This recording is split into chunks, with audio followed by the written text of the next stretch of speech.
Friends, कैसे हैं आप सब लोग। मैं आपकी दोस्त श्वेता आपका स्वागत करती हूँ आपके ही YouTube channel Gurukul techno classes में। तो आज मैं आपकी यूपी जीके, उत्तर प्रदेश की जो जीके होती है उसको लेकर के मैं आपके सामने हाजिर हूँ। और आपका जो इसके पिछले जो मैंने आपका चैप्टर पढ़ाया था वो क्या पढ़ाया था, जलवायु की, प्रदेश की जलवायु कैसी होती है और हमारे प्रदेश में कितने प्रकार की ऋतुएं पाई जाती हैं। अब इसके बाद जो आपकी अगली क्लास है वो है मृदा। तो मृदा को लेकर के मैं आप सबके सामने हाजिर हूँ।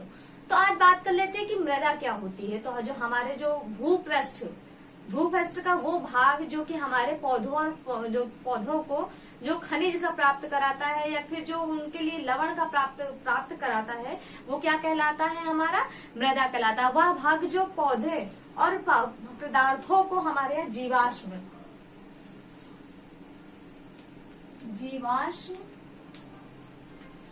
व खनिज भूपृष्ठ का भाग, भूपृष्ठ का वह भाग क्या कहते हैं, भूपृष्ठ का वह भाग जो पौधों और पशुओं को क्या प्राप्त कराता है, जीवाश्म व खनिज प्राप्त कराता है, वो हमारा मृदा कहलाता है। क्या कहलाता है हमारा, ये भाग हमारा क्या कहलाता है, मृदा कहलाता है।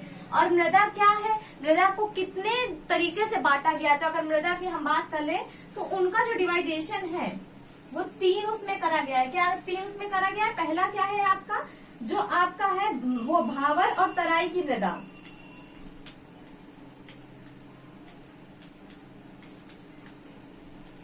भावर व तराई की मृदा, पहला जो आपका भाग है वो आपका भावर और तराई की मृदा। जो दूसरा आपका भाग है मध्य का मैदानी भाग, क्या है आपका, मध्य का मैदानी भाग, मैदानी भाग की मृदा। जो दूसरा आपका है वो है आपका मध्य का मैदानी भाग की मृदा। और तीसरा क्या है आपका, बुंदेलखंडीय क्षेत्र की मृदा, क्षेत्र की मृदा। तो क्या है आपकी मृदा, जीवाश्म व खनिज, भूपृष्ठ का वह भाग जो कि हमारे पौधों और पदार्थों को जीवाश्म व खनिज पदार्थ प्राप्त कराता है, वह हमारा क्या कहलाता है, मृदा, सॉइल कहलाता है। क्या कहलाता है हमारा, सॉइल। अब सॉइल को कितने भागों में बांटा गया है, तो तीन भागों में बांटा गया है। पहला जो है आपका भावर व तराई की मृदा है, दूसरा है जो आपका मध्य के मैदानी भाग की मृदा, और तीसरा है आपका बुंदेलखंडीय क्षेत्र की मृदा। तो आज मैं आपको भावर व तराई क्षेत्र की मृदा की बात करती हूँ। क्या करती हूँ, आपको भावर व तराई क्षेत्र की जो हमारी मृदा है इसके बारे में आज मैं आपको बताऊंगी। तो लिख लीजिए, भावर व तराई क्षेत्र की मृदा। सभी लोग अपने नोट्स प्रिपेयर करते चलिएगा, क्योंकि अभी तो आप क्लास पढ़ रहे हैं, आपको समझ में आएगा, पर जब रिवीजन की बात आएगी कि जब आपका जो लोग नोट्स बनाते चलेंगे उनका रिवीजन तो टाइम से होता रहेगा और उनको अगर पढ़ने में तुरंत कोई दिक्कत नहीं आएगी। पर जिन लोगों ने अपना नोट्स नहीं बनाए तो वो रिवीजन नहीं कर पाएंगे, और रिवीजन नहीं कर पाएंगे तो अपनी तो जितना जल्दी हो सके, जितना ज्यादा से ज्यादा हो सके इसको नोट्स को प्रिपेयर करते चलिएगा कि आगे फ्यूचर में चल के आपके एग्जाम टाइम पे आपको जल्दी से जल्दी आप इसका रिविजन कर सके। बाकी जितने हो सकते हैं टेस्ट पेपर तो हम आपको सॉल्व कराएंगे, पर एक जो आपका नियत प्रोसेस होता है कि आपको नोट्स ही बनाने होते हैं। तो पहले जो हो गई भावर व तराई क्षेत्र की मृदा,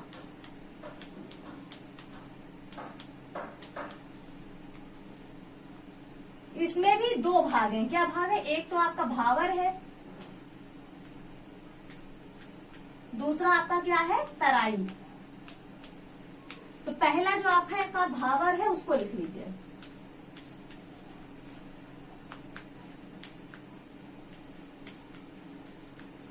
इस भाग की दो प्रकार की मृदाएं होती हैं। इसमें पहला तो आपका भावर का क्षेत्र है, दूसरा आपका तराई का क्षेत्र है।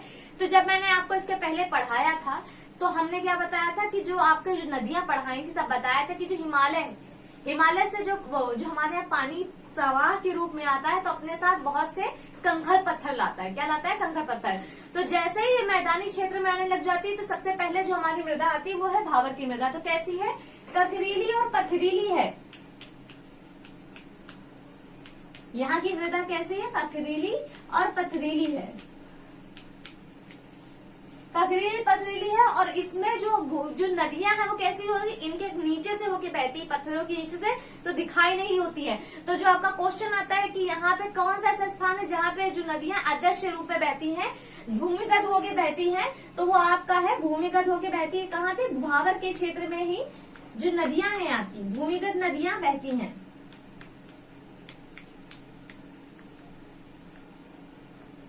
ये अनुपजाऊ क्षेत्र है, यहाँ पे मतलब आपका अनुपयुक्त है, खेती के लिए ये प्रयोग नहीं है, अनुपयुक्त क्षेत्र है खेती के लिए, अनुपयुक्त क्षेत्र है खेती के लिए।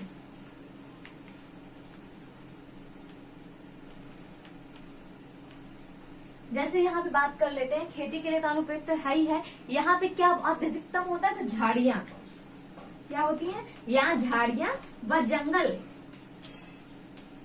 यहाँ पे बहुत अधिक झाड़ियां व जंगल यहाँ पे बहुत ज्यादा पाया जाता है। और ये तो हो गई, जैसे अब यहाँ से भावर के क्षेत्र में है, जब नदियां आएंगी तो नदियां जो कंकड़ पत्थर है वो तो फ्लो जब बहुत ज्यादा होता है, मैदानी भाग में आती हैं जब ऊपर से, तो अत्यधिक फ्लो होता है तो अपने साथ कंकड़ पत्थर भी बहा लेती हैं। पर धीरे धीरे क्या होता है, कंकड़ पत्थर बहाते बहाते एक समय आ जाता है कि उनका फ्लो है जो कम होने लगता है। तो क्या होता है कि कंकड़ पत्थर को वहीं छोड़ना शुरू कर देती हैं। ठीक है, तो क्या होता है कि ये जो जैसे आपका हिमालय का ये भाग है, तो ये बिहार से यहाँ से लेके पश्चिम से पूर्व की तरफ जो बिहार की तरफ रास्ता गया है, यहाँ पे पाद के रूप में बिछाती जा रही है इस पत्थरों को, इस मृदा को पाद के रूप में पश्चिम से पूर्व की तरफ बिहार बलिया इधर का जो क्षेत्र है, यहाँ इसके पहले का जो क्षेत्र है पाद के रूप में यहाँ पे बिछाती गई है। अब जैसे अब तो जब इसका प्रेशर कम हुआ, जब फ्लो कम होता गया, ये पत्थर छोड़ दी, पत्थर वहीं पे इन्होंने छोड़ दिए।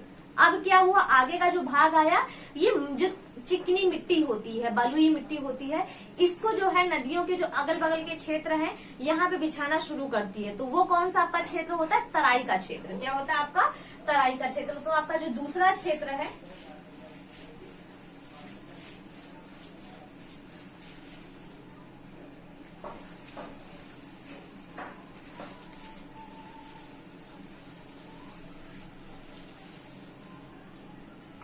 तो ये जो आपका दूसरा क्षेत्र है तराई का क्षेत्र। तराई के क्षेत्र में क्या होता है कि देखिए वहां का क्या है, तराई के क्षेत्र में जो बालुई मिट्टी, कम निरपेक्षण के कारण, कम फ्लो के कारण वहां के जो आसपास का जो एरिया होता है वहां पे थोड़ी सी गीली तरह की जो मिट्टी होती है, बलुई मिट्टी हो गई, चिकनी मिट्टी हो गई, उसको दलदली मृदा कहते हैं। तो यहाँ का जो क्षेत्र है तराई का क्षेत्र, ठीक है आपका, तराई के क्षेत्र की मृदा। तो यहाँ पे क्या होता है, दलदली मिट्टी होती है, दलदली, चिकनी और बलुई मिट्टी।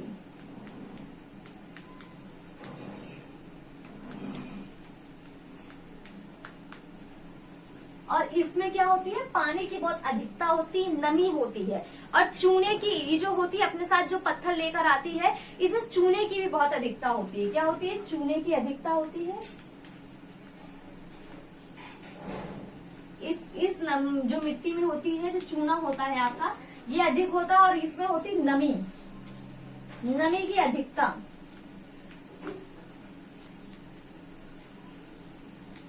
नमी की अधिकता होती, दलदली जो मिट्टी होती है, तो इसमें गन्ने की खेती अधिक होती है। क्या होती है इसमें गन्ने की खेती अच्छी होती है, और साथ साथ यहाँ के जो वन होते हैं बहुत ही लंबे होते हैं। क्या होते हैं, बहुत ही लंबे वन यहाँ पे पाए जाते हैं।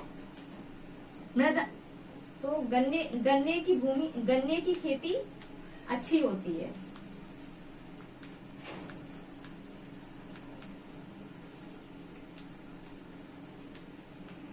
मृदा में नमी भी होती है। ठीक है, तो तराई के क्षेत्र की जो मृदा होती है वो कैसी होती है, दलदली हो गई, बलुई हो गई, चिकनी मिट्टी को लेकर आती है, और अपने साथ जो नदियों के किनारे के जो क्षेत्र होते हैं वहां पे एक परत बिछाती जाती है। क्या बिछाती जाती है, परत बिछाई जाती है। जैसे आपको पीलीभीत हो गया, बलिया हो गया, इधर के जो क्षेत्र है यहाँ पे